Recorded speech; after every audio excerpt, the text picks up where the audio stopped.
Vous disposez de plusieurs documents d'information présentant les principales caractéristiques de votre contrat d'assurance vie, ainsi que les supports sur lesquels votre épargne est investie, votre fonds en euros et vos unités de compte.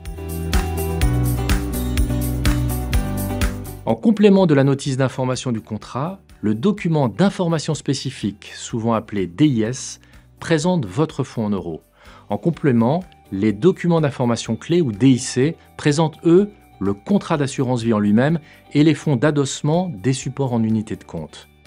Dans les deux cas, il s'agit de documents réglementés de 2 ou 3 pages maximum, comportant une information claire, exacte et non trompeuse, une information qui permet de comprendre en quoi consiste le produit, quels sont les risques, les coûts, les gains et les pertes potentielles auxquels il vous expose. Le DIC et les DIS comprennent tous les mêmes rubriques, quel que soit le produit ou l'assureur. Le risque est présenté sur une échelle allant de 1, risque le plus faible, à 7, risque le plus élevé. La catégorie la plus faible ne signifiant pas pour autant que l'investissement ne présente aucun risque.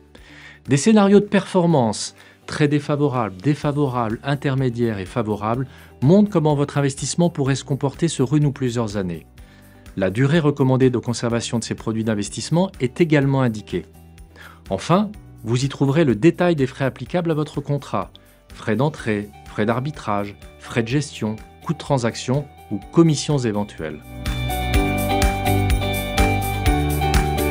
Ces documents sont rendus obligatoires par le règlement européen dit SFDR pour Sustainable Finance Disclosure Regulation, en français Règlement sur la publication d'informations en matière de durabilité. Ce règlement vise à renforcer les obligations de transparence sur la prise en compte ou non par les professionnels chargés de la gestion de votre épargne des enjeux de responsabilité environnementale, sociale et de gouvernance, autrement dit de RSE. Il est possible de suivre la gestion de votre épargne et de ses performances grâce à un document envoyé chaque année par votre assureur, le relevé annuel. Ce dernier comprend de nombreuses informations importantes, entre autres la performance de l'épargne investie sur les supports en unités de compte et le taux de rendement du fonds en euros, le récapitulatif des opérations réalisées, versement, arbitrage. L'entreprise d'assurance publie aussi chaque année sur son site internet le rendement garanti moyen et le taux moyen de la participation aux bénéfices attribués pour chacun de ses contrats d'assurance vie ou de capitalisation.